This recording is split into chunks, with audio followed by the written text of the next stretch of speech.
lalo na sa Channel 7, kapag kahapon, nakikiusap lang ako sa media, gawin yung fair lang. Hindi naman niya narinig ang side namin.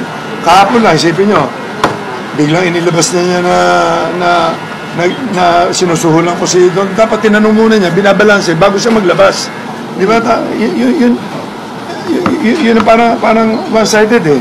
Dapat, pag may mga ganong media, di ba? Kung akong tatanungin sa media, may nag-accuse, dapat yung ina-accuse, tatanungin muna bago maglabas, both sides ilabas. Katulad niya. Late ako nagsalita ngayon. I'm sure hindi ako i-cover ng Channel 7 siguro ngayon. Diyan po, marami sila. Talaga ito, simula umpisa, ito mo. Simula, hindi ko alam kung pinupundo. Hindi ko alam kung gumawa pa sila ng pelikula. Ako na naman ang kontrabida. Ayoko nga mag-artista eh. Simula bata ako. Lagi ako kontrabida eh. John.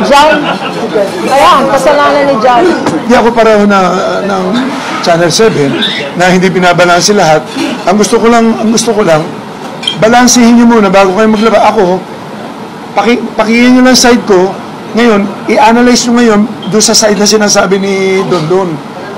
Number 1, tignan nyo pagkatao niya, pagkatao ko, pagkatao namin lahat. Wala naman kami yung history na pumapatay ng tao.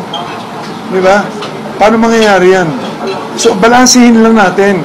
Kasi labas tayo ng labas na para mapanood lang, ilalabas natin, araw-araw nilalabas natin si Don, series pa. Di ba? E paano na kami, pag sasalita kami, hindi naman ilalabas ng totoo. Ngayon, nandito kayo lahat, kayo na mag-analyze. Nagsisinungaling ba mukha ako? Hindi, sabi ko lahat ng totoo.